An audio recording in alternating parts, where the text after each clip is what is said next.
श्री शिवाय नमस्तुभ्यम। हर हर महादेव, जय महाकाल। कैसे हैं आप सभी लोग मेरे प्यारे भाइयों और बहनों।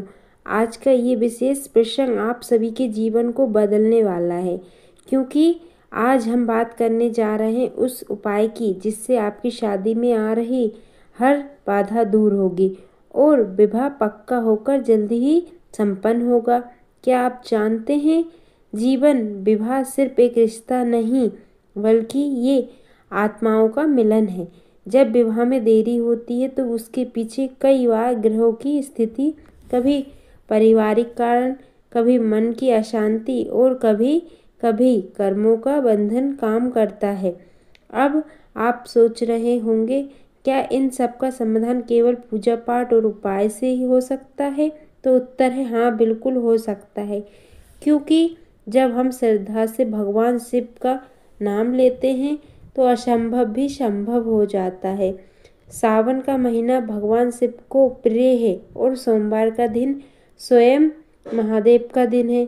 अगर इस दिन श्रद्धा से पूजा और उपाय किया जाए तो विवाह जैसी बड़ी बाधा भी मिट जाती है। अब हम जानेंगे शादी में रुकावट दूर करने के 5 सोमवार के उपाय। ये उपाय सरल हैं, कोई कठिन मंत्र नहीं, बस आस्था और विश्वास चाहिए। पहला उपाय बेलपत्र और दूध अभिषेक का है। सावन के पहले सोमवार को सुबह जल्दी उठकर स्नान करें, साफ सुथरे कपड़े पहनें, शिवलिंग पर शुद्ध गंगाजल, दूध और शहद से अभिषेक करें और भगवान शिव को 3 बेलपत्र चढ़ाएं। ध्यान रखिए, बेलपत्र पर नाम लिखें।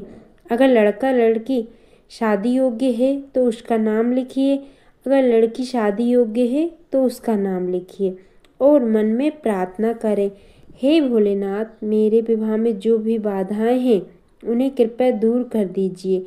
ये उपाय एक बार नहीं, सभी 5 बार तक करना है। आपको 5 सोमवार तक करना है, जिससे जो रुकावटें हैं वे धीरे धीरे समाप्त हो जाएगी। दूसरा उपाय है दीपक और शिव कथा का। शिवलिंग के सामने आपको एक घी का दीपक जलाना है और वहाँ बैठकर शिव विवाह कथा का स्मरण करें। हाँ, आपको पूरी तरह कथा पढ़नी जरूरी नहीं, बस भगवान शिव और माता पार्वती के विवाह का भाव मन से लाना है। सोचिए कि माता पार्वती ने कितनी तपस्या की थी, जब जाकर शिव जी से उनका विवाह हुआ। अगर माता पार्वती तपस्या कर सकती हैं तो हम भी थोड़ी श्रद्धा रख सकते हैं। हर सोमवार को ये स्मरण करते रहिए, ये आपके मन को शांति देगा और विवाह के योग बनाएगा। अब बात करते हैं तीसरे उपाय की। आपको हर सोमवार को शिवलिंग पर चढ़ाने के बाद थोड़ा सा मीठा प्रसाद बनाइए, जैसे गुड़ और आटे की पंजरी या फिर हल्का सा खीर।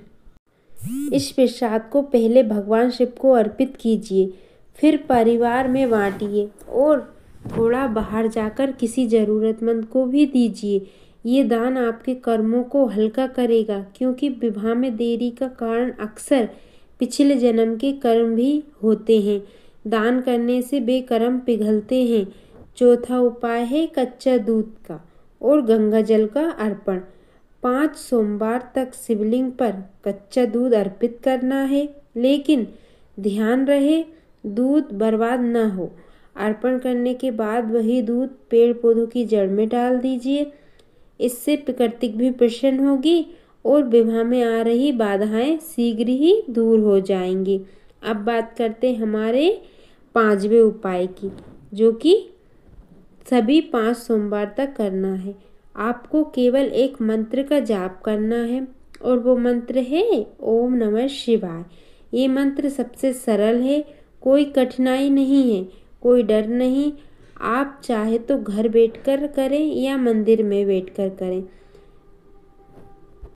दिन में 108 बार कर लीजिए और साथ ही मन में विवाह की प्रार्थना कर लीजिए। अब आप सोचेंगे इन उपायों से क्या होगा, तो सुनिए इन उपाय। ये 5 सोमवार में जब आप नियमित रूप से श्रद्धा से उपाय करोगे तो आपकी आत्मा हल्की होगी, ग्रहों का असर कम होगा, पारिवारिक अड़चनें सुलझने लगेंगी और सबसे बड़ी बात, आपका मन सकारात्मक और शांत होगा। जब मन सकारात्मक होता है तो सही रिश्ते अपने आप खिंचे चले आते हैं। लोग आपके बारे में अच्छा सोचने लगेंगे और भगवान शिव की कृपा से आपका विवाह जल्दी और पक्का हो जाता है। मेरे भाइयों और बहनों, ये उपाय मैंने आपको बड़े मन से बताया है।